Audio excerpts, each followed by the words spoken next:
And here we go.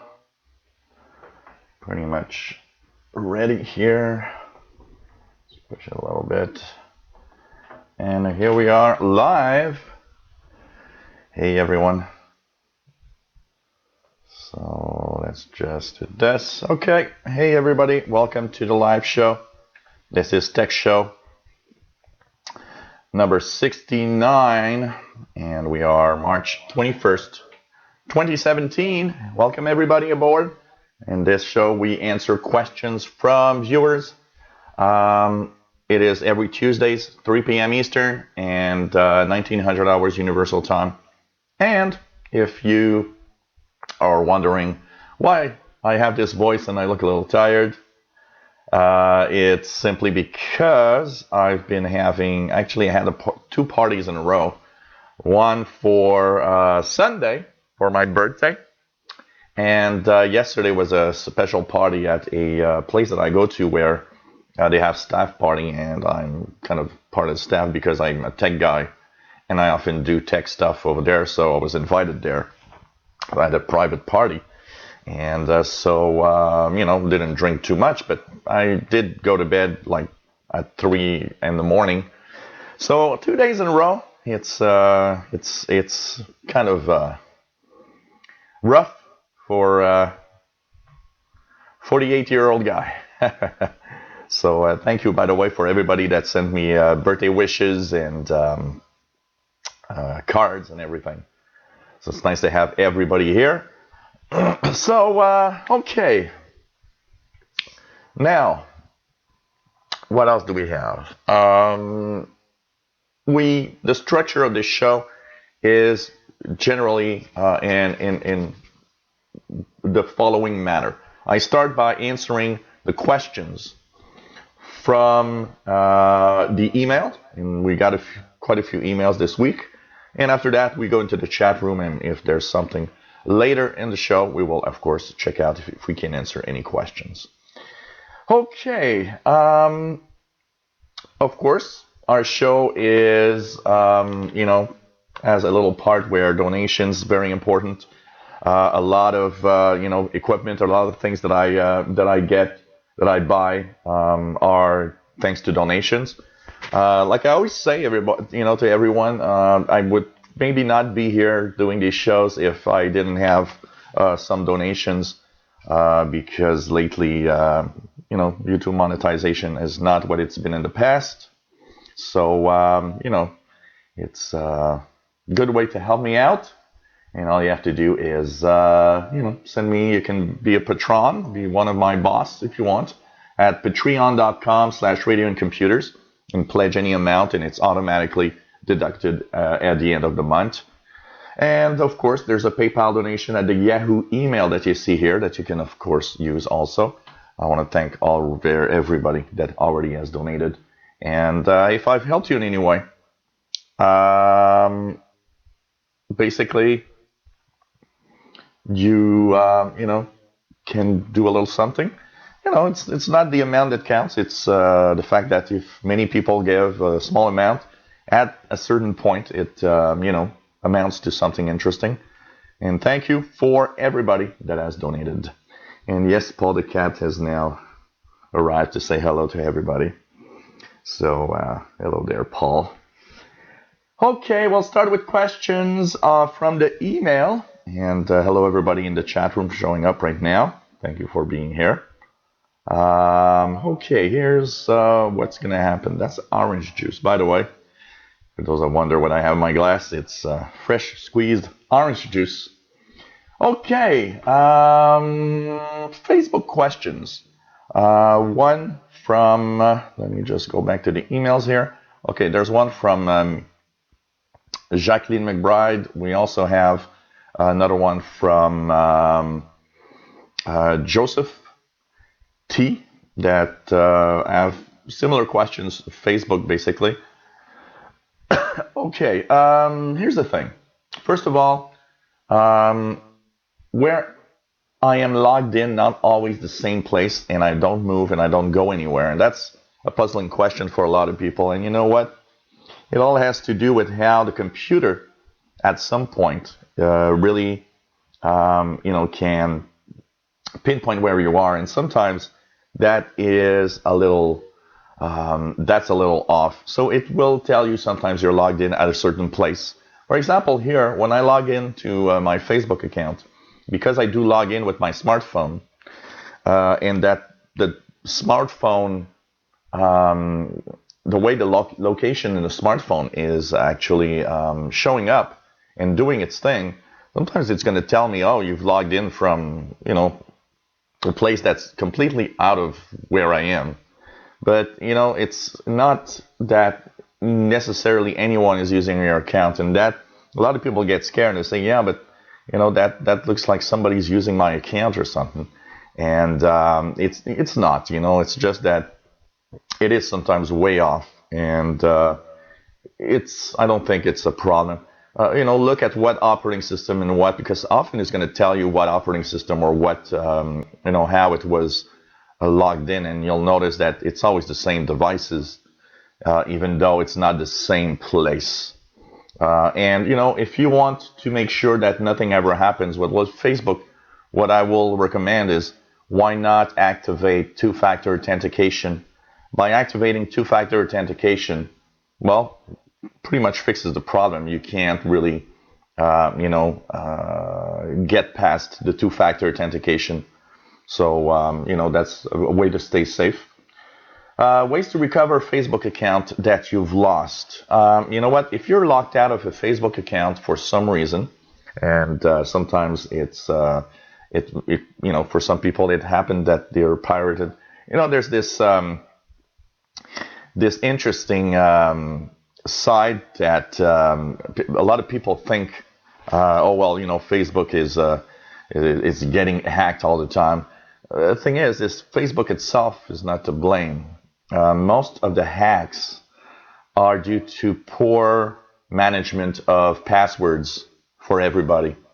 So basically what happens is, it's not because it's, Facebook gets hacked. It's just that somebody was able to find a way into your account. And, there's a lot of things that make you go into your account. And one of them is the fact that, you sometimes see there's the recovery questions and stuff like that. Remember that recovery questions, they're not very secure, because somebody that really knows you well can sometimes actually bypass your security thanks to these questions. Also, too many people use bad passwords, too small, not complex enough, or simply the same one everywhere. Then someplace gets hacked, and now the bad guys have the password, so they're going to try it, of course, on different accounts. So basically, that's how it works. So when you lose your the access to your Facebook, there are a number of ways to recover an account. So it can be recovered with a smartphone. If you've entered all the information, it can be recovered using a number of questions.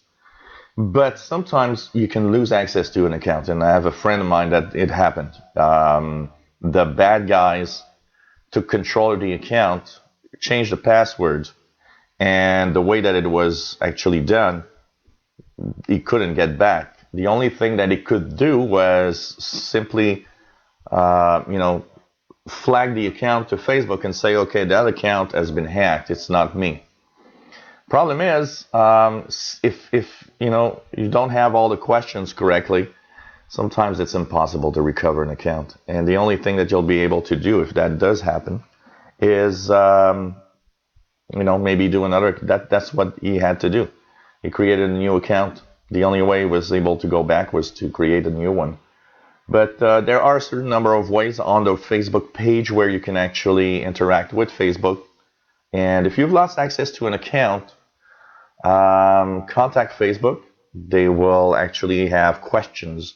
They even have a recovery option, which is a certain number of questions that they ask you. Very personal things of what was happening on your Facebook page. And if you were able to actually answer a certain number of these questions, well, sometimes they'll give you your account back. But it does happen. And one of the things that I've seen that you got to be very careful. I've seen too many people upload pictures to Facebook, but don't have they don't have these pictures anywhere else. That friend of mine actually had tons of pictures of his little, his baby, and as his children as they grew up and everything. And when he lost control of his account, what was sad is that all these pictures were there and nowhere else than on Facebook. So remember that that's something not to, don't do that. Just post your pictures on Facebook and don't have a backup somewhere of all these pics, because it's not a backup. Facebook is not a backup space for your pictures. And something can happen and you can lose them all. But, go through the different options of Facebook itself. If you have control, go into your options, change your password if you can, if you think something happened. One of the things that people don't understand is often, oh yeah, but if I change my password, I'm still getting some logins from weird places. Well, I'm sorry, if you change your password, there's absolutely no way that the bad guy knows you changed your password, unless you had a keylogger on your computer.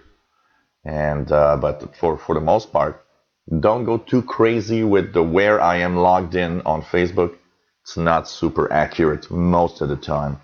So just, don't take that too much for something that is an indication that your account is being used by somebody else. Windows update questions. First of all, it all comes from a post. Sorry, a post from Carol K. Stauffer that actually was saying that she got a update on one of her computer, but not on another one. And she was wondering how come one has an update, the other one doesn't have an update. Sorry, guys. Just gotta take a little more orange juice here. Okay.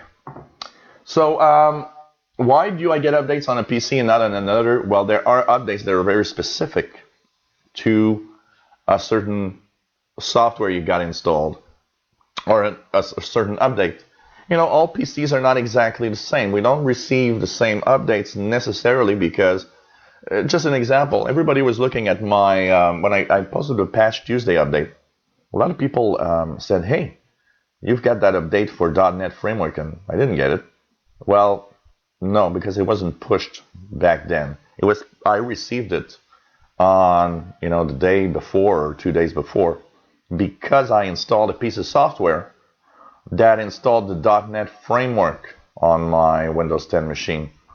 And because it was just installed freshly, it needed that update that was available. So some updates are for specific things, and it's not just the operating system is different. It's sometimes you will install a program or a game that will require a specific module in Windows that maybe is not installed.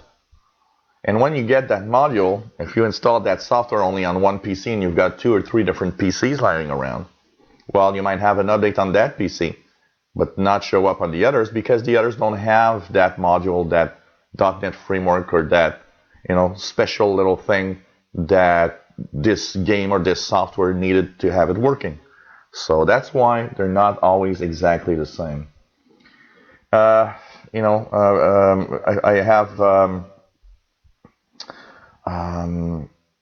Linda that also in the email says, you know what, I don't understand why Microsoft doesn't let us choose what updates we want to install, what we don't want to install, or when we want to install them. I think Microsoft is doing it wrong in a certain way, but I do think that having updates is important because look at the Patch Tuesday updates of last week. There were a lot of security flaws in there. A lot of them were security flaws that were critical. So that means that basically, if those Windows updates are critical, if you don't actually apply them, your computer's at risk. And remember one thing, when a computer's at risk on the internet, it's not just at risk for you. It's not just you. It's also that that computer can get infected and can be a risk for others. So I'm quite okay with the fact that Microsoft wants to push security updates. And by the way, at Creators Update, what we're learning is that the metered connection trick, where you could, delay updates by using the metered connection when you're on Wi-Fi, it's actually going to be different. It's going to still let updates go through, the security updates go through. So all these important updates, these will go through. What will not go through is the drivers updates or the bigger updates that are bug fixes, stuff like that. That will be stopped still by the metered connection, as well as big updates like the Creators Update coming up. But it does seem that the security updates, Microsoft really wants you to have them, and even the metered connection will not work anymore to prevent that. Finally, I have Wilbur, that is a new viewer, and says hello. He is located in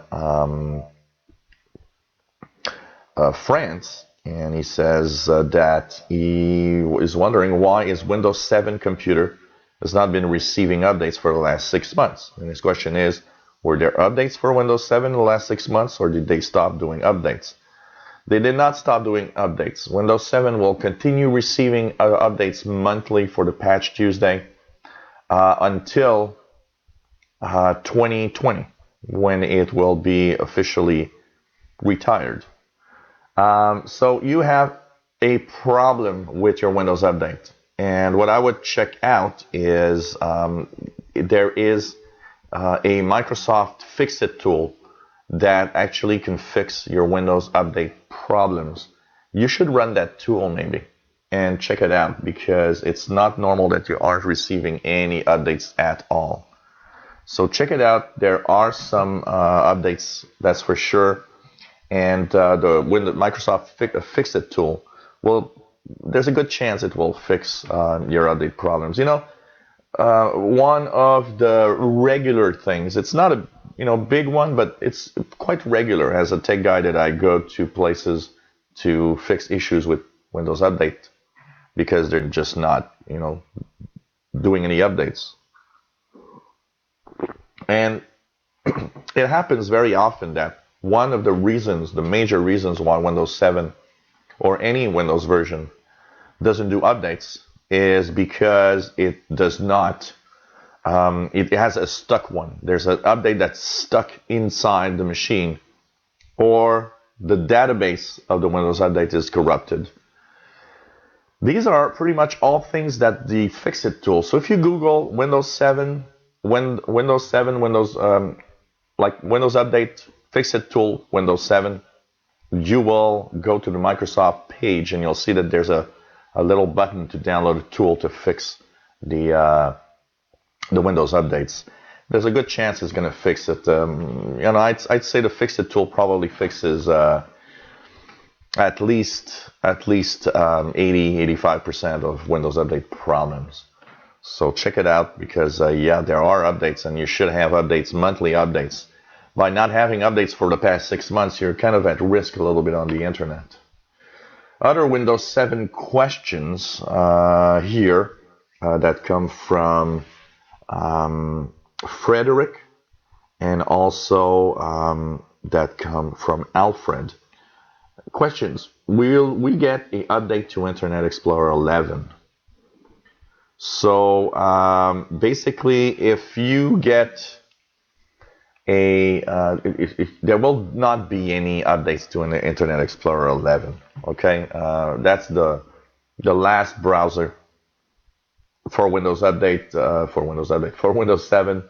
It I now recommend pretty much everybody just go and use Google Chrome as your main browser because Internet Explorer 11 is starting to get old. It will not, it does have security fixes, but it does not have improvements at all. So I would, use Google Chrome. In Windows 7, I think it's the thing to do to really use Windows, Google Chrome to go on the web now. Also, any new service packs available for Windows 7 at some point? I do not think, it's difficult because Microsoft in the past has surprised us sometimes with things like that. One of them, just to give you an idea, the last service pack that was for Windows 7, it was released as Windows, we were really close to Windows 8. And what was funny with that is everybody thought, well, with Windows 8 coming out, you won't do a Surface Pack. So, technically, I do not think there will be ever another Surface Pack for Windows 7. But Microsoft has this way of doing and saying and surprising us sometimes.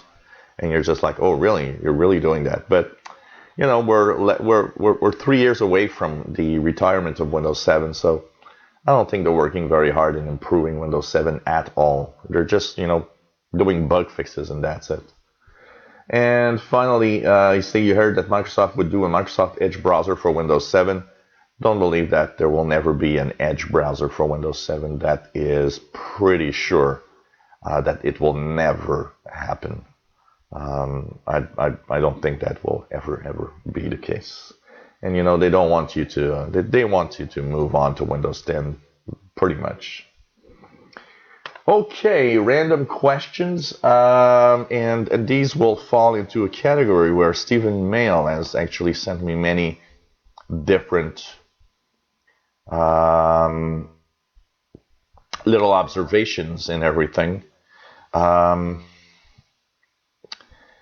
The questions and that come from Stephen Mail are okay. So he sent me, he sends me his regular updates on what's happening. First things first, he wants to say that Patch Tuesday went installed without any problems on all 3 Windows 10 computers, and that is cool. But he says he's got a problem with Disk Cleaner. After updates, it runs, but does not shut down when it is over. After a couple of times, it is fine and back to normal. Since this happens on all of the computers, this has to be a Windows 10 issue, right? I'd like to have a little more detail on what you mean. Is it just running? It's, doing its cleanup thing and it's not stopping? Or is it, I'm trying to understand where. And are we talking about the disk cleaner that is integrated in Windows 10 operating system, not a third-party software that is a disk cleaner? Just as a question, because third-party software that would do such a thing after an update, it's not a Windows 10 thing. It's the third-party software, the disk cleaner, that has a problem. If you're talking about disk cleanup for Windows 10 with the possibility of doing it within Windows. When you say, it runs but does not shut down when it is over, that's what I would like exactly to know. Does it mean that it freezes up and you just, when you click, it can't close? Or I'm not totally sure I understand that question you're asking there. You say you got a problem with the Mail app, and you've answered a number of emails and my text notifications on one computer. I go to both my other computers at later times, and yet all this email and text notifications are still on my other computers even after I hit sync. I'm tired of answering the same thing over and over. I understand what you mean, because I do get this also. It's the fact that notifications pop up on all Windows 10 machines. So for example, if I get a notification of a few things, including mail, here in this build here that I've got a Windows 10, even though I erase and I do whatever I need to do to answer mail, for example, yeah, these notifications will sometimes still be on other machines. I think it's something not quite fixed yet. It's something that's not quite right in Windows 10 that they need to make better. And I would suggest that you use the feedback hub and send them feedback on what's happening with that. As for AdBlock whitelisting, which you say only seems to work on Firefox, so you say that on your last FM site, you remove the ad blocker, only minded when uncontrollable media started to play and no way to shut off. I actually put the ad blocker back on, but after a couple of days of uncontrollable media started up again, I had to add a second ad blocker, which seems to work for now. You know what? I would really do a good scan of your computer to make sure you don't have any, because you don't need more than one ad blocker, and there's something not right. There's something not right. And yeah, I would definitely do a good virus and malware scan to make sure you don't have any adwares that's inside your system, because that they still go through and you have to install a second ad blocker again. I don't know. So I don't know. Do you think that they can make an OS that actually works all the time? The creator's update for me is not exciting. Many of the features and things I do not use. For example, I would care less about the new gaming options, 3D or VR, as I never play any games except solitaire cards. Well, VR is because it's not just for games. VR is for a lot of things, and I gotta say, we got a little cheap VR thing here. Once you start using it once, you're like, wow, this is kind of cool. So VR is something that you never know. You could be interested.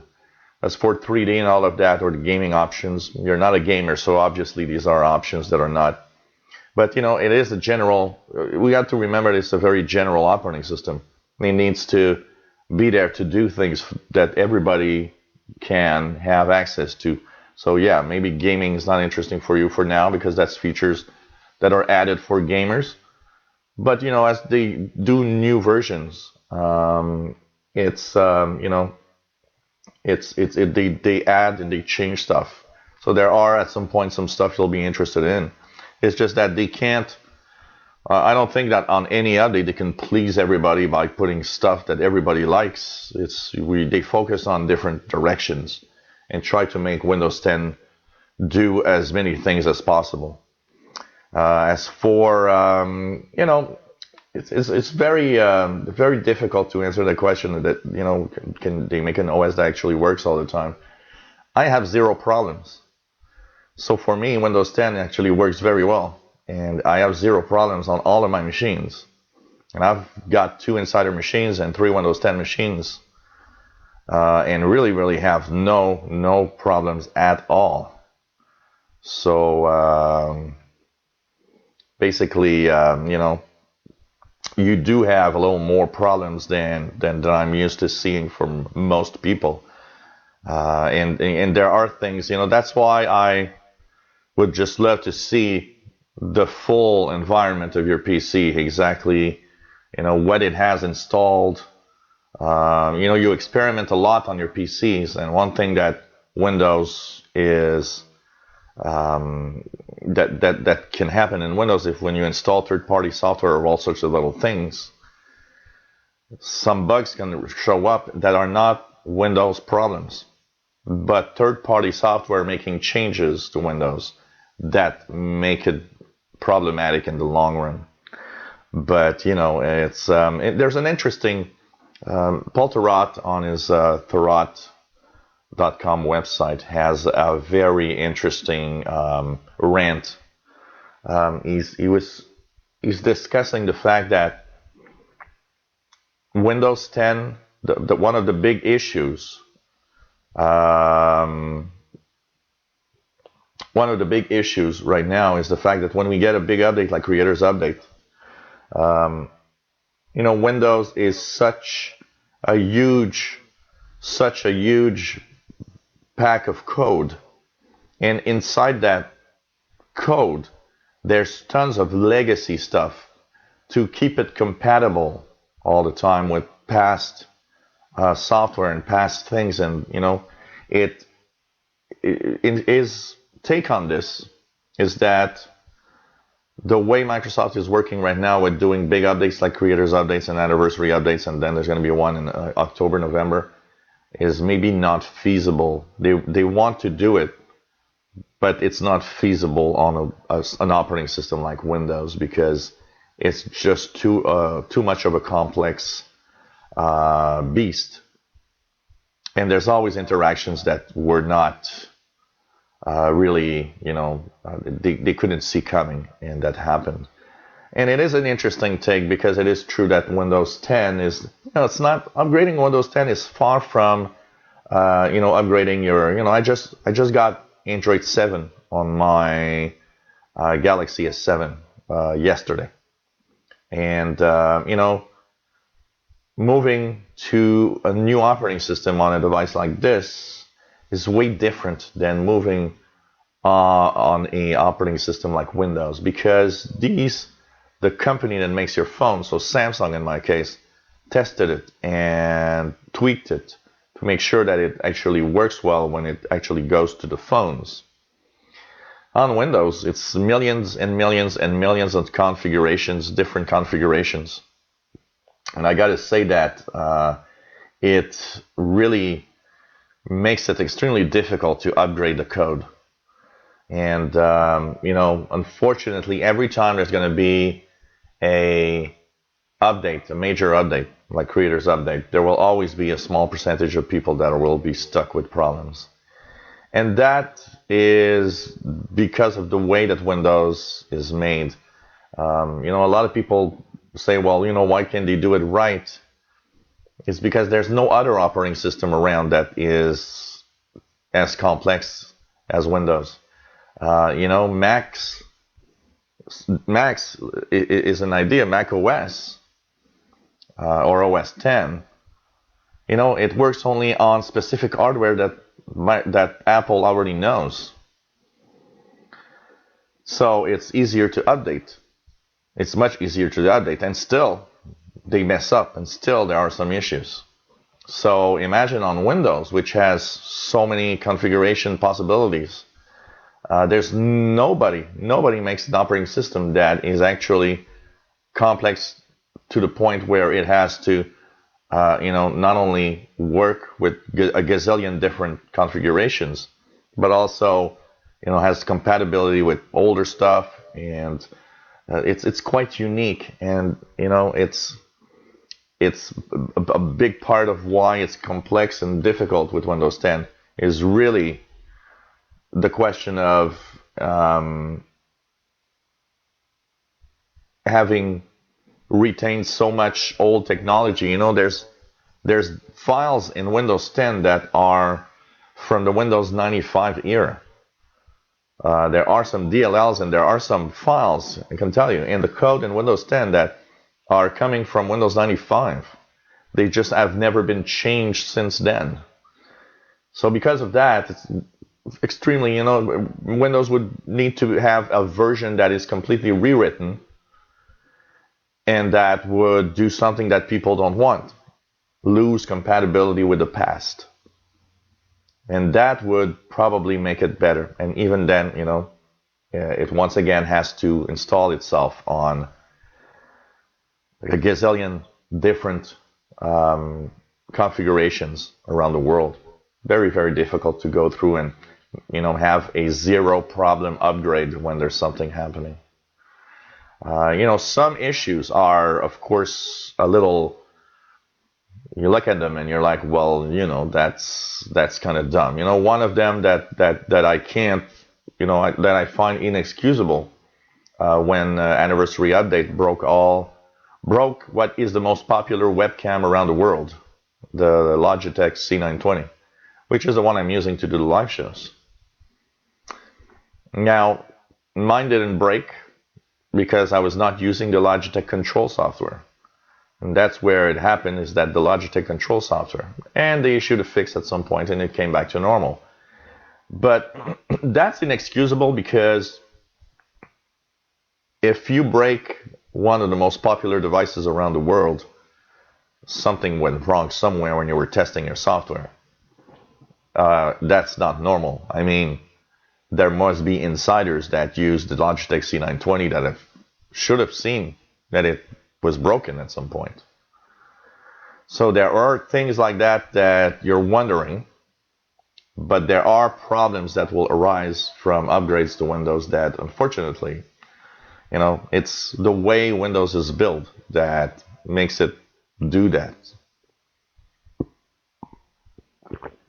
And last but not least, you're talking about syncing in Windows 10 and how it takes up to 24 hours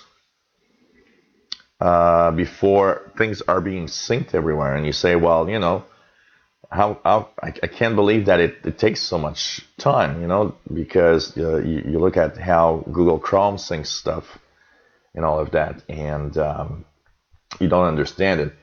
And you're talking about syncing of favorites, for example. Sync is not perfect. That I'll give you that. It's not perfect in Windows 10.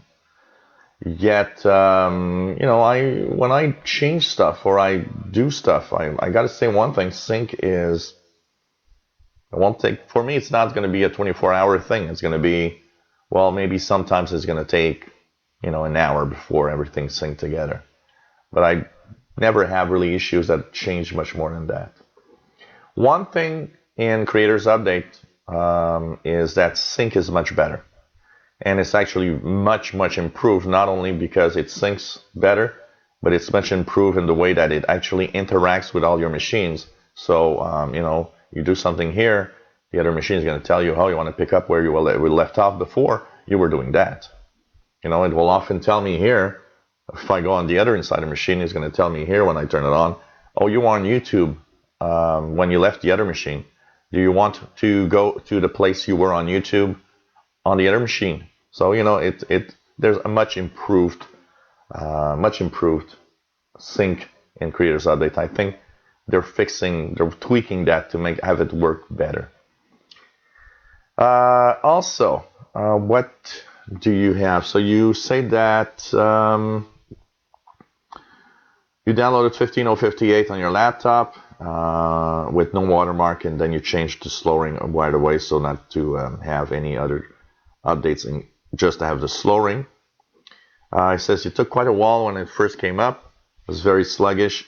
Every update like that is always sluggish at the start. It's a little bit like a fresh install of Windows. A fresh install of Windows will usually be a little sluggish for the first hour of use because there's all sorts of things that's not complete yet. Windows also has this tendency of wanting to index all the files on your hard drive. So when you search, it's quicker. That slows down the machine, but after a little while, it actually comes back to normal. The important thing is that it's back to normal and stays okay after, a couple of hours of use when it's you've just updated. That kind of a little normal thing. You say that Windows 7 games no longer work. Did not try that, but like Spider Solitaire and stuff like that. So it is possible. It is possible that they've done something that these games don't work anymore. I wouldn't be surprised, but I don't really care that much about that because if you like Solitaire, I actually find the Windows 10 Solitaire collection is actually much better, personally. But I know some people want to have the original. You say you now have apps and features instead of programs and features. When do you think they will get rid of the original control panel for good? Still a long time before that happens. There's too many settings there, and it's bit by bit they're working on switching the different settings and stuff from one place to the other. but there's still too many things in the control panel for it to disappear in the near future. I think we're still a long way before control panel. It will have to happen someday, because one thing for sure, control panel plus settings, it's kind of a double of things, and it's kind of, you're going back and forth between different, places. So, it's not necessarily the best, that's for sure. But I don't know,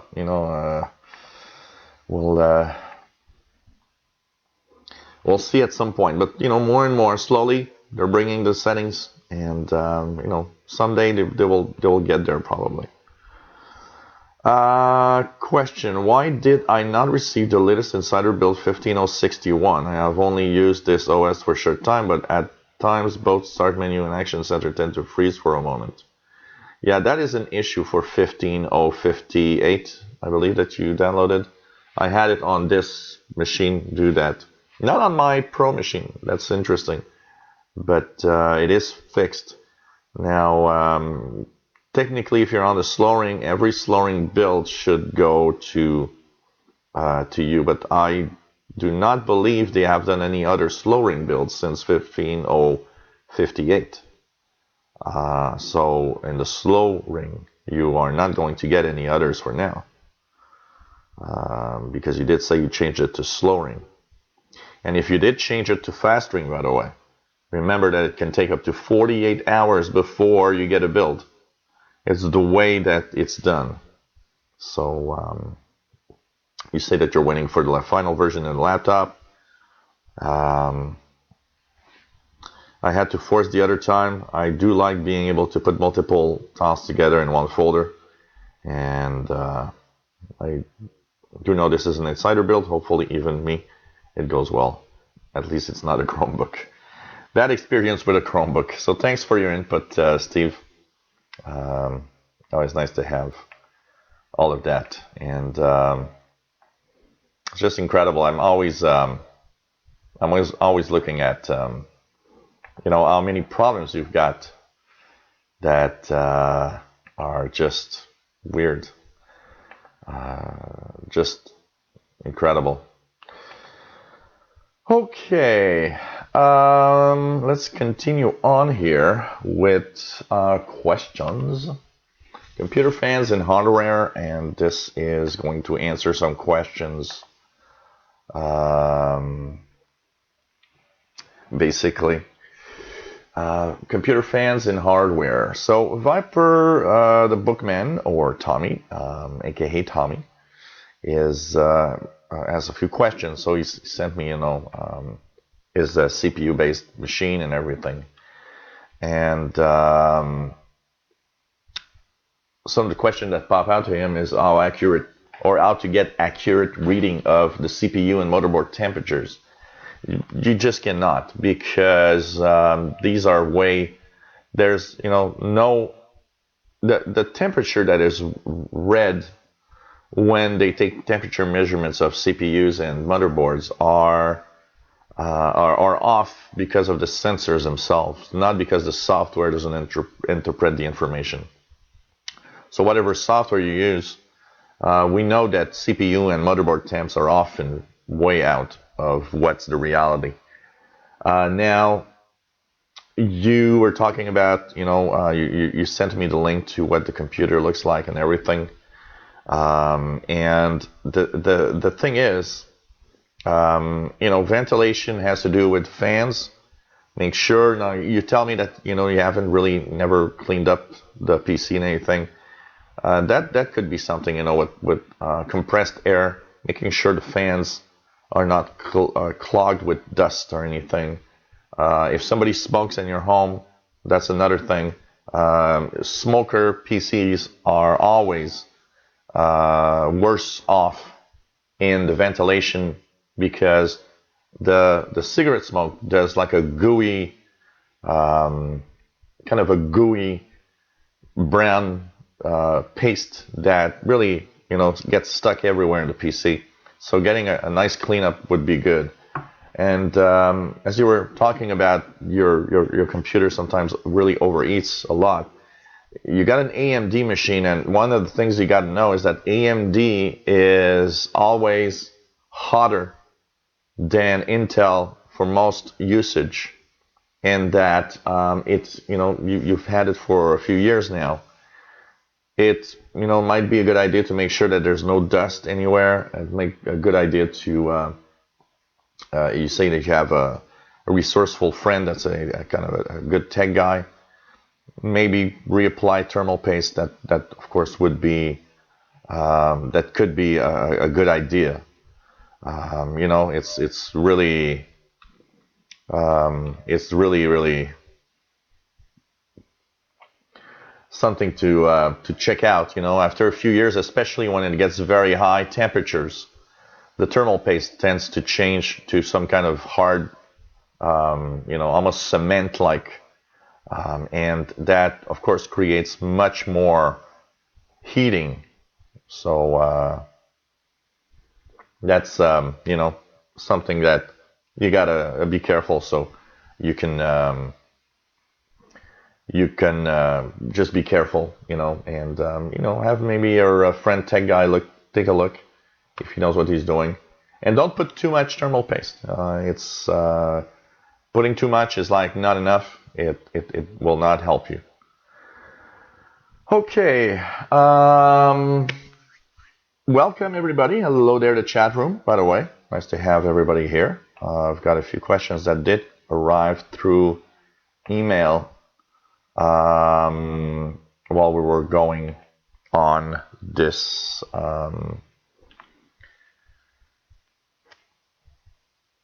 answering the questions. So hey everybody in the chat room, hello. I hope everybody's doing well.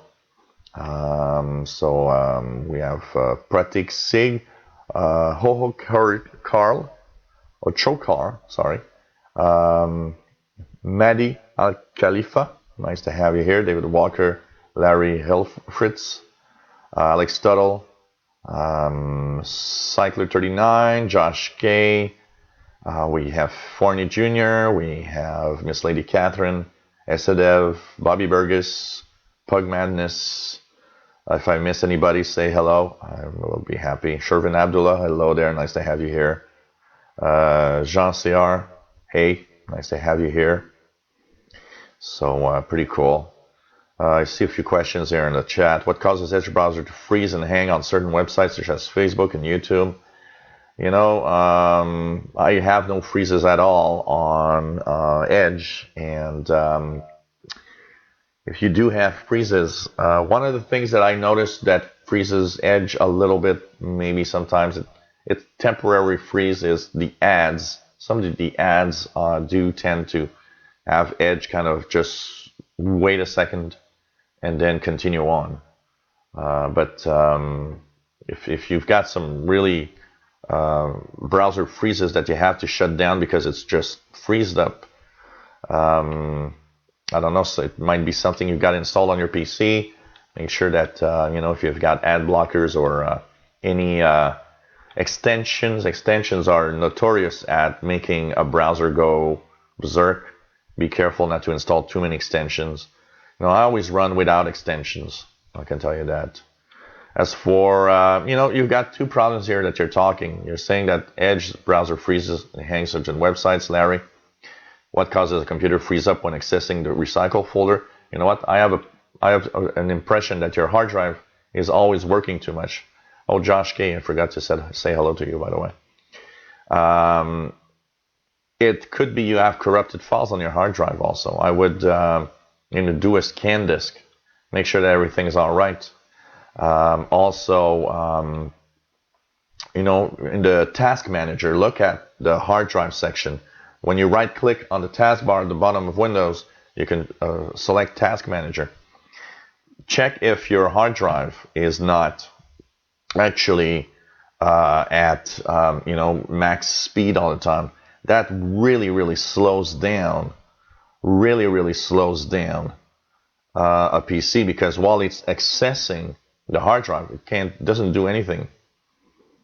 It just freezes there. So these are things that you need to check for. Joel Nolasco from the Dominican Republic, hello there, nice to have you here. Christine Bowman, hello. Nice to have you on board. Thank you for the happy birthday wishes, Bobby. Very, very welcome. As I was 48 yesterday, and that's why I've got a little voice. 2 parties in 2 days. It was a lot. And okay. So first, I'll remind everybody that at 6 p.m. today on the Insider channel, we have the Windows Insider Hour. We're going to talk about the Windows Insider program and the gazillion numbers of builds we've received in a week. That's just, amazing, including the build we got last night, very, very late. I was actually at a party, and I saw Donna Sarkar. I saw the notification of Donna Sarkar, and I was like, man, they released one at 10 p.m. Another question I would just want to say, I don't remember, I think it's Alex Tuttle that, because I've got Android 7 now on my phone. And I think it's Alex Tuttle that said, do you like it? I like it. It's different. It has a different feel.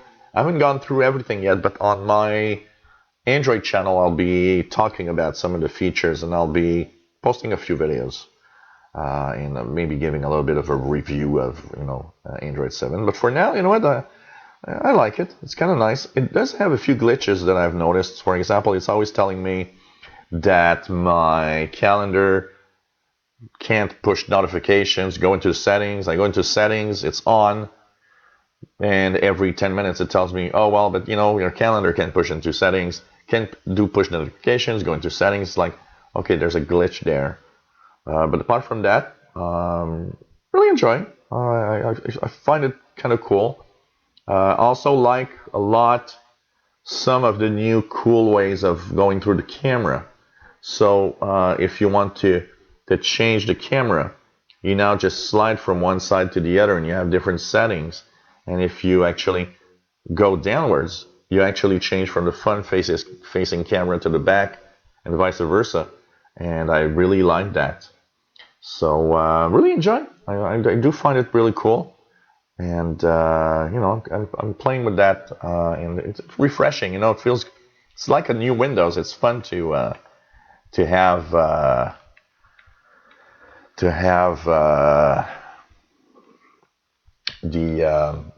new Android operating system.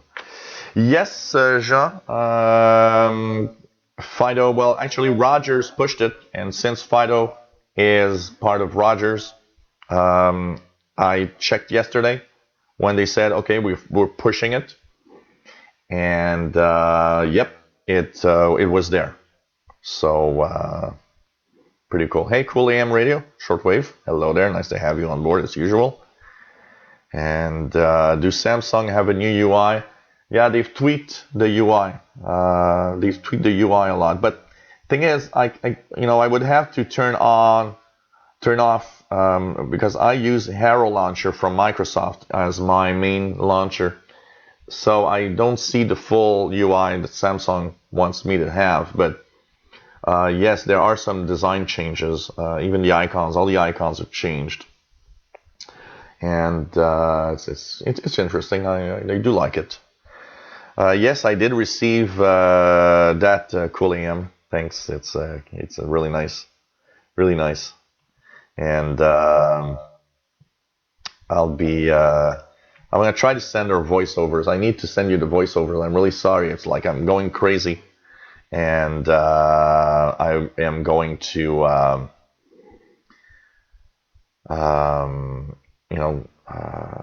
try to do them today and send you later today. Cool AM. Really sorry for the length. It's like I always forget. I got too many things in my head at the same time. Okay.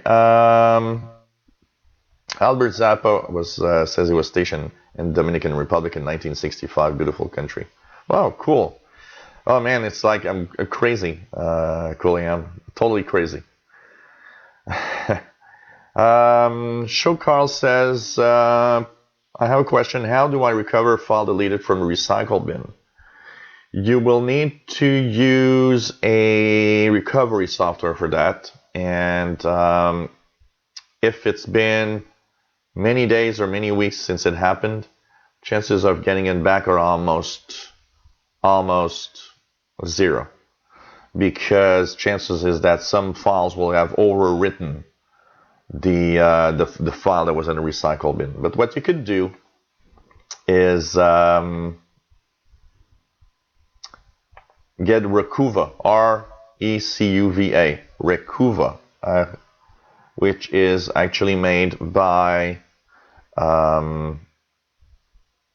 Piriform, which is the same company that makes CCleaner.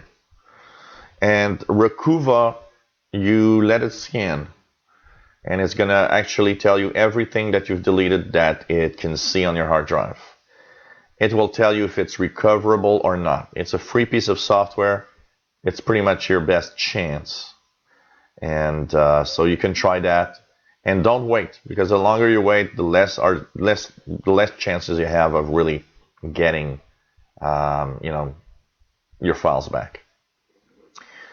Through email, there's Tim Brennan that says, I've noticed that in these insider builds that remote desktop freezes when I try to remote out from my insider PC to one of my other computers. It says it stops working, but I can remote in to my insider PC from another PC just fine. Yeah, it could be an insider glitch that will eventually be, as long as it's not officially the creative update, there might be some glitches that are like that. So Chocal, about a month, chances of you getting that file back are very small. Try it, but chances are very small. Have I heard about Acronis True Image? Yes, I have, and I have even used it in some time in the past, many years ago. Seems to be like a good piece of software to make an image backup of your system. Seems to work quite well. Hey TOT, nice to have you on board, and thank you for the nice comments.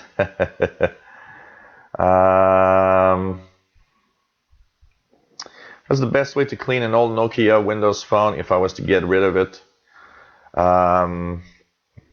There is a possibility. I'm not sure. There must be a tool. I would think that there's a tool that you can probably reset everything using your PC. But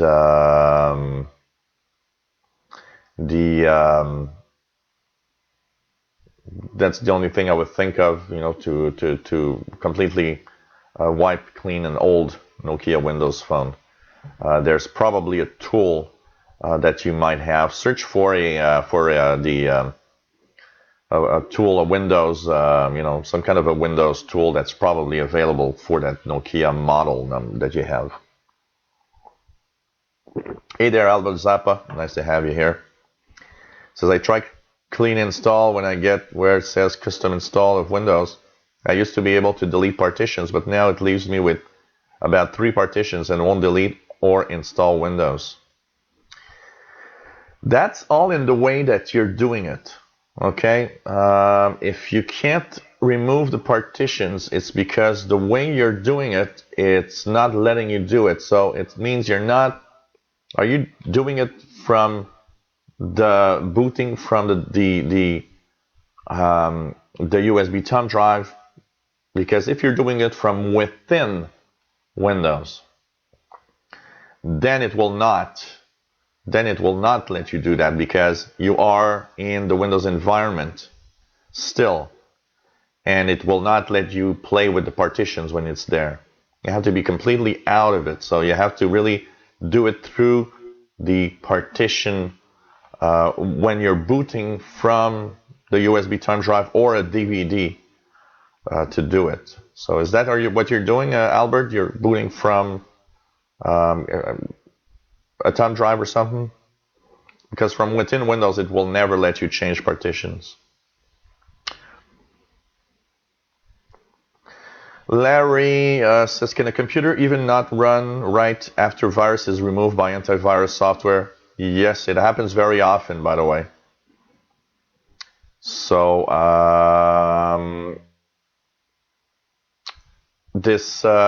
what happens very often is that malware viruses will sometimes break something in Windows. And when you remove the virus, you've got rid of the virus, but you're left behind with some issues. A lot of malware that try to redirect you on the internet, stuff like that, very often, once you remove it, all the settings have not been reset to what they were before. So yes, it can easily happen, and as a tech guy, I've seen that regularly, that you just, uninstall a virus, but the computer doesn't work well after that. So it's totally possible. Yeah, probably the way that the partitions are done, you have to go in a certain order in order to delete the partitions. It's really really all the way that it's done that prevents you from doing it. So if you boot a certain way, or if you don't delete a specific partition first, it will not let you change anything else. Typically, when you recreate a partition for Windows 10, it will always create two partitions. It will always create a 500 megabyte special partition, and it will create, of course, the main drive partition where you can install Windows. But it all goes in the way you're doing it right now. That's just not letting you do that. You have something that's preventing you from doing it. So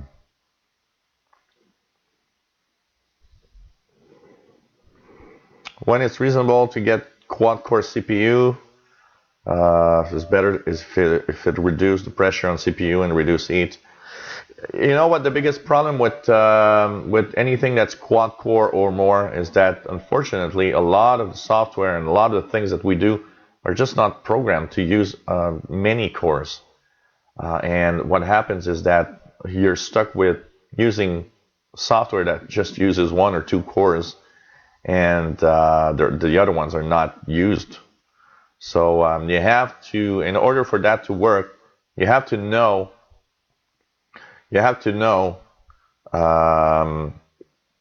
what software or what games are using, quad-core CPUs, for example. Not all of them are, and basically you end up with a CPU that's still working hard because it's only using two cores, and it's heating as much as a dual core CPU will eat up. It's all in the problem that even when we got the first hyper-threading machines that had the possibility to have dual core, we had the same problem back then. Most software did not use the two cores. 90% of them used only one core. And it took time before, software was written to use two cores. It took time for, the games to use the dual cores and stuff like that. And it's the same with quad core. And as we go into the future, we'll have octo core, and we'll have 16 cores and 32 cores one day. And the thing is, it will all have to be, software use that, and that's the biggest problem right now. So, but it doesn't hurt to get into an advanced technology, because at some point you'll have software that will start using it, and you'll be happy to have it. Larry, does recovery software help restore a computer after a virus is removed? Well, if you, the best that you can do after a virus is removed is either you do you can back up your file somewhere, do a backup, and reinstall Windows Clean, or if you have a recovery partition on your PC, for example, or on a USB thumb drive. Usually, if you choose recovery and you choose to erase and reinstall everything, usually it's okay. The virus will be removed and things will be back to normal. What else do we have here? Kelburger's question. Do you think Microsoft should add an option to change the start menu back to the old one you first got back in July 2015 before November update? I think that you know what? I would like Microsoft to actually give us a little more options, a little more tweaking options in the start menu. You know, a lot of people say, "Hey, I don't want a start menu like this. I want it like it was before." Or you know, some people will say, "I want to tweak it a little more in what I like." So you know, the best thing that you can do for that is go to the feedback hub, and in the feedback hub, just give a suggestion. And you know what? It might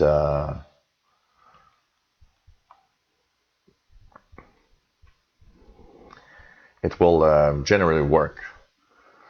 And you know, maybe in a future update in November, the update next October, November, you'll have something that's gonna fix that, and you're gonna be happy. You know, so it's a way of participating. But I do agree with most people that the start menu we should have a few more options to tweak it a little more to our liking. After October 24th, 2025, will Windows still make computer updates? Support ends 2025. Well, you gotta be careful. Support to the original Windows 10 is for 2025. As we go into different versions of Windows, like now, support is moving further back. Typically Microsoft supports operating system for 10 years. So technically, Creators Update will be supported, you know, through 2027, for example. As we're pushing forward, the dates are pushing forward. Now, they're not changing all the dates every time because we're still far from 2025. But at some point in the future, there will be a change of date of when it will expire. Hey Patrick Manny, nice to have you on board. Yeah, you can install Classic Shell or stuff like that to tweak your start menu more to your liking, or have it resemble Windows 7, or these are options that I sometimes install on PCs that some of my clients will say, oh, by the way, I don't like the start menu the way it is, so Farney Jr. uses the Starduck start button. So it depends what you want. Personally, I like it like it is.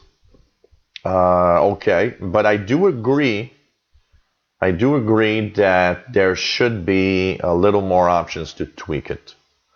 So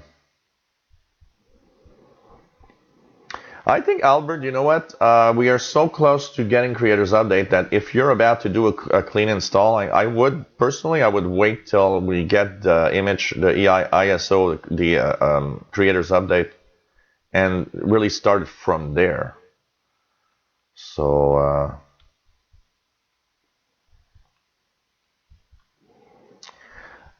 thank you, Patrick, for the birthday wishes.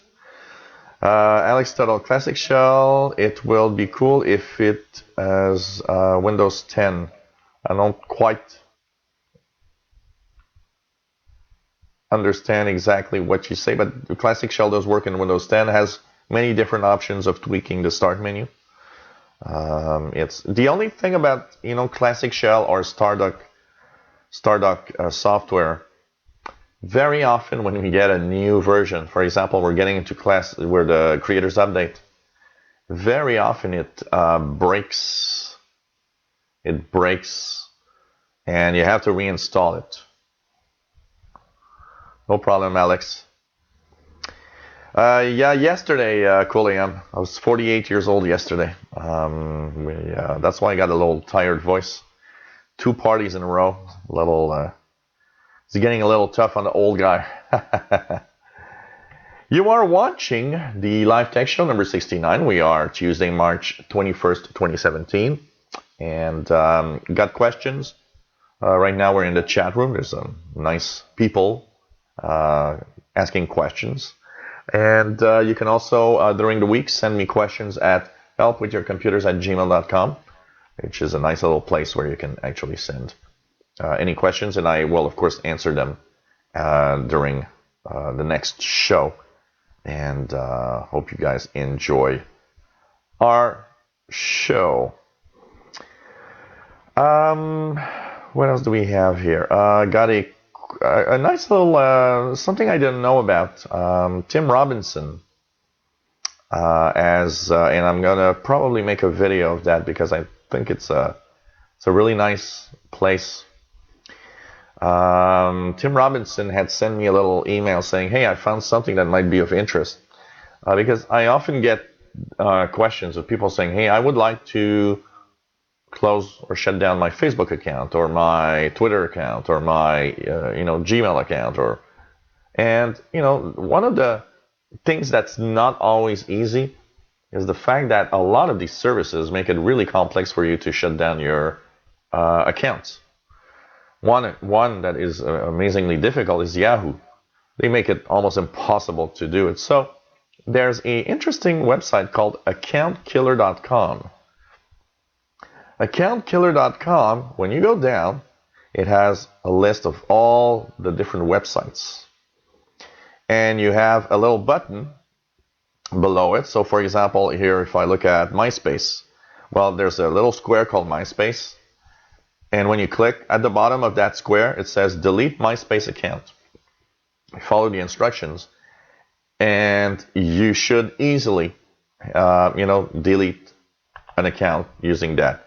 It has extremely simple removal of accounts, and they give you the direct removal link. So there you got an access directly to the place you need to go in that website for you to actually remove an account. So it's actually quite interesting, and I'll probably make a video on this because AccountKiller.com is actually very interesting, and it happens very often. People tell me, "Hey, I don't know how to remove this or that account."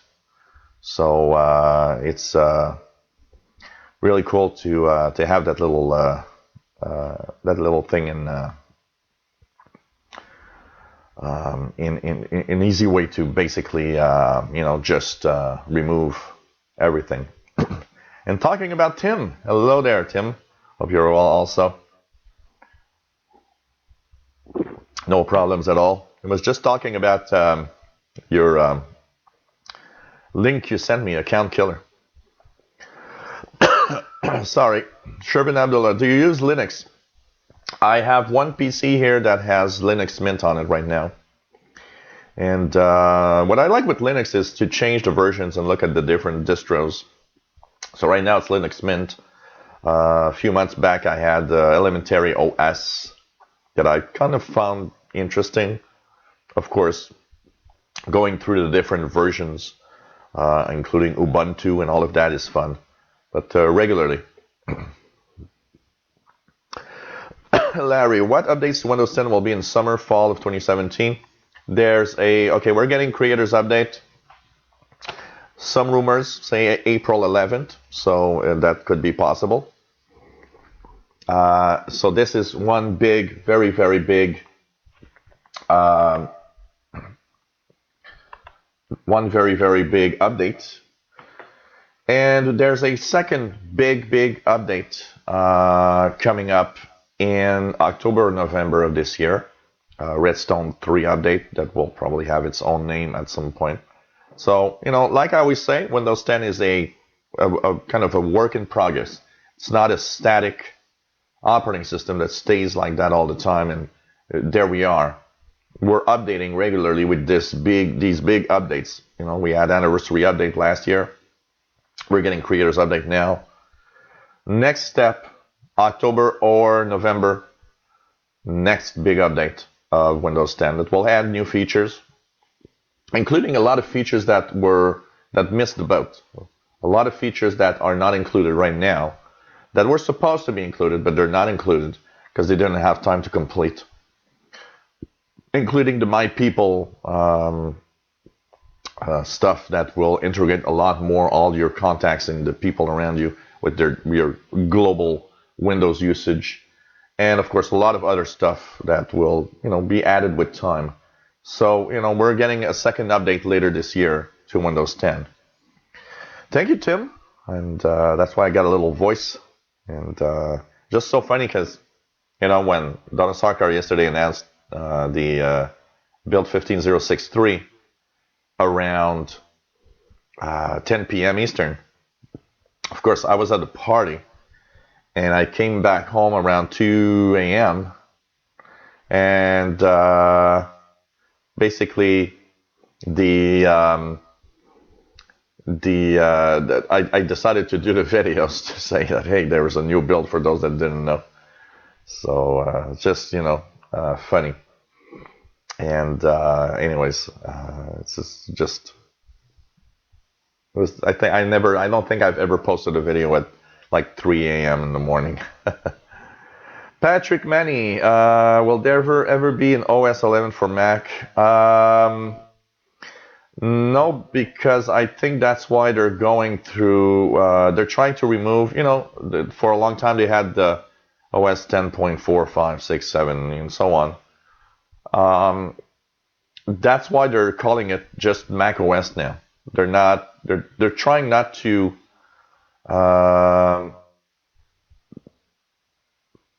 They're just trying not to use numbers anymore. They would really want to put it at just a general name, Mac OS. So technically, yeah, there will be like, a Mac OS 11 somehow, but it will not be that number. It will just be updates to Mac OS simply because now it's like 10.12, and you never know. It could be possible that there could be 11 eventually, but for now they're just trying to. I think they're trying to remove completely the numbering stuff. A little bit like we regularly get. People saying, hey, don't you think that Windows 10 will drop to 10 at some point? And because we're staying at a version that updates all the time, they just call it Windows. Possibly.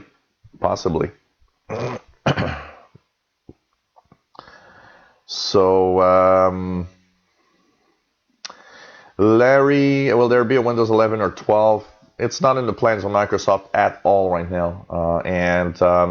Where I don't think also that it will be the case is the fact that when you look at the share of how much Windows, in 1995 when Windows 95 came out, Windows was the cash cow of Microsoft. Windows was the number one product that brought money to Microsoft. And then you had Microsoft Office. In 2017, things are very different. Microsoft Windows share, there are billions of dollars that come in with Windows to Microsoft, but it is an extremely small portion of all the total revenue of Microsoft. Windows would disappear tomorrow, and it will have just a little dent in Microsoft, profits and the money that comes in, because basically they are actually reorienting everything into cloud services, and they've really been able to push Microsoft into a new direction that will give it some future, where Windows is not a future for Microsoft. Windows is something that, with the fact that PC sales are going down and all of that, Windows sales are going down also. So I that's why I think they aren't really going to basically want to do a new Windows technically. So Timmy, I was surprised when I saw your video about the update. It was late release. Sherman Abdul, how safe is Windows 10 today? It's quite safe. Windows is, you gotta, remember one thing about Windows. It's that it is the number one, the number one operating system. So it is the number one operating system that is attacked by everybody. Which means it really needs to be, updated all the time and really tweaked all the time. So it is quite safe as an operating system. It's just that you have to be careful, and the safety is very, safety is dependent on you, not just on the operating system. So it, is pretty amazing security-wise with, technologies now. There are claims like Microsoft always says, oh, Windows 10 is safer than Windows 7 and so on. So, I don't necessarily totally agree with that. I think that Windows 7 that is well patched is pretty secure. Once again, security, is a lot dependent on you. So if you are careful with what you do and don't click everything you see, security, Windows 10 was secure and Windows 7 is also secure. I'm pretty sure, Patrick Manny says they are saying that after creators, Windows 10 will be just called Windows. There's these rumors all the time. I don't know. Windows 10 is a brand, so it, is, I don't know, but there's no real news of if they want to remove it or not. It's really just speculation on our part saying, hey, at some point they're just going to lose the 10 and they're going to call it Windows. But it's totally possible that at some point it will happen, for sure.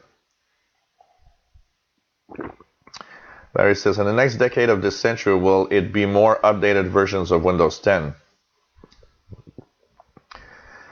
We can't really look too far in the future on computers because everything could change in such a big way suddenly. And, who knows if we'll have PCs with operating systems like Windows in 20 years from now. We don't know. We don't really know. There is a shift in everything, the number one. Technically, when you look at what's the number one operating system, well, a lot of you would probably, we could actually say Windows isn't the number one operating system in the world. Android is the number one operating system in the world because of the sheer number of devices. So there's a shift in everything. There's a lot of young, generations coming and buying their smartphones, and they don't even want to have a PC. I know people around me that are 20, 22, 23 years old that don't have a computer, don't need a computer, and they don't see why they should get a computer. They do everything on their smartphone now. So that's why we're in a shifting environment. We're in a shifting time. So, it's something that we can't really know. We can't really know. So, Mike says not as safe as Chromebook. I would not, like I always say, security is you, and meaning that somebody that's careless on his Chromebook will also be bitten someday by something. As Chromebook gets more popular, it's like Macs. I never really talk or talk about how is this more secure than that, and because so many people just looked and say, hey,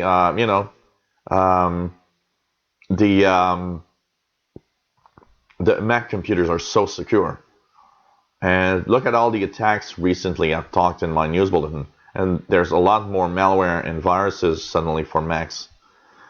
And you know what? Every operating system that has a certain market share at some point gets to a point where you can security will not be there. And so I don't like to think of any operating system or any system as, oh, well, this is much more secure than that. That's not how it works. I'm more into, if you are extremely careful, you know what? Every operating system is pretty much secure. As long as you do your, updates for security, and you just don't click everything you see. Pretty much everything stays secure. Larry, do you think in 2019, 2020 there will be some changes similar to going from 2014 to 2017? I think on PC side, changes are going to be smaller. Just look at Windows 10. From the release July 29th of 2015, we're now getting into Creators Update. There's tweaking of the system. There's tweaking of the environment. I had a little thing here, a little touch there, changed a little interface here and there. But changes are relatively minor when you look at what Windows 10 looks like now and in the first Windows 10 release. There isn't that much of a difference. And I think that the next few years, that's pretty much what it's going to be like. Tweaking of this, adding of that. And basically, at the basic level, when you look at your desktop in your start menu, relatively the same. We're not going to get major overhauls of the operating system anymore. Having a new version of Windows was a little bit about that. It was about getting a totally new interface. In Windows 10, it's kind of not that really. And that's why I don't really see a major overhaul of the interface in a year or 2 years from now. Just tweaks and features here and there. Probably the biggest change in Windows maybe that could happen will be the day that they'll do a big update where a control panel is going to be gone. That is something. She'll just featured on record. Okay, now they're all sharing everything. So basically, it's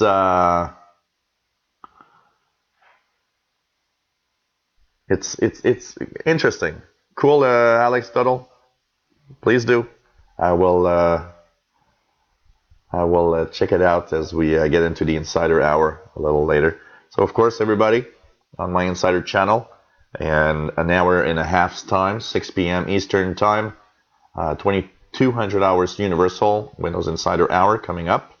We will talk about the Insider program, of course, as usual, and the Buildorama, the incredible number of builds in just a little short while, and how we're extremely close to Creators Update. Can tell you that. Madi Al Khalifa, is it possible for laptop CPU to work 100% usage without getting overheated? Of course, at 100% pace, it will get warmer, that's for sure, but it might not necessarily. If a well-ventilated computer can work at 100% and usually still be okay, it will not overheat. It will be warm or hot, but not necessarily overheat at all. So, yes, it is very cool. In fact, what Cool AM Radio has done. Really, really nice. And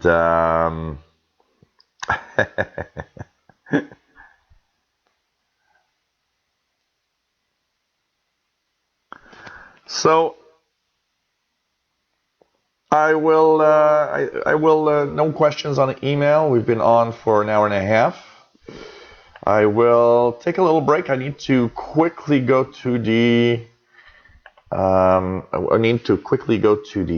grocery store. So we'll take that little hour and a half, 90 minutes before the next show to just go to do a little hop to the grocery store quickly. Gary Gross, nice to have you here. I shall have an HP laptop. My microphone level keeps muting itself. My driver is the latest version. Can you help? The microphone always mutes itself. Huh. Could be a defect of some sort. Really weird. Really weird. And you're talking about the internal microphone that's in the laptop with the webcam, Gary?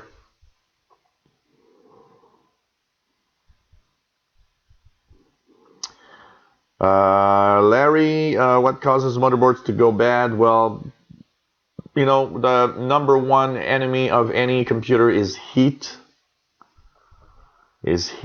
And heat is every time the temperature in electronics is 10 degrees warmer, your electronics will actually work, or the lifespan of your electronics is about 30% less. So the warmer the electronics are, the more chances it can fail at some point. What some of the problems of motherboards will sometimes be is, you know, people that are plugged in through the Ethernet jack for internet, for example, sometimes it can fry out because of thunderstorms, lightning, stuff like that. And it doesn't have to be direct hit. It can be just a close call. Heat, of course, you know, electronics is quite good usually and doesn't fail very often. But if it's an environment where it's very hot, you know, that's why I always say try to keep your laptop as cool as possible. It will help it stay alive longer. So, you know, things like that. So, you know, really don't know, Gary, if it mutes all the time. I would, you know, you should try something when you are on a microphone. Have you noticed if you move the laptop around that it mutes? That is would be a good indication that there could be a loose wire. Is it an old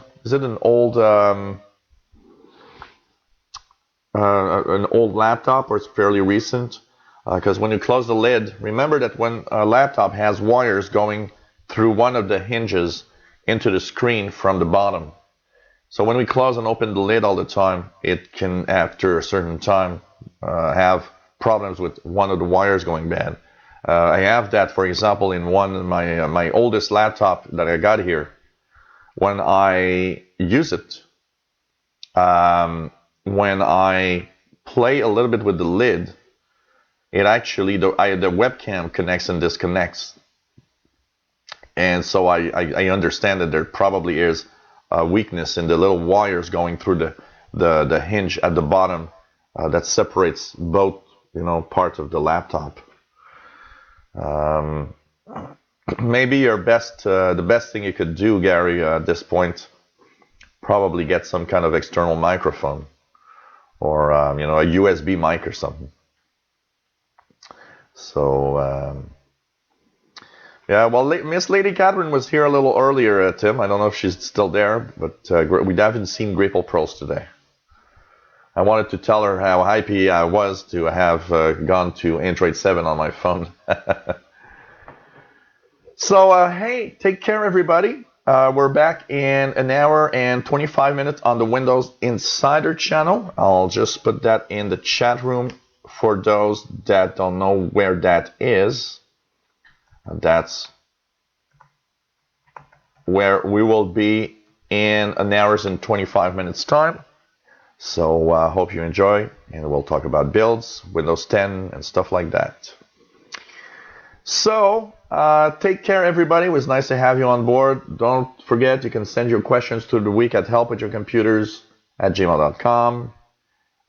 You can even send insider questions or insider stuff that you want me to answer later on today, and that help with your computers also. Just make sure that you mention it's for the Windows Insider Hour.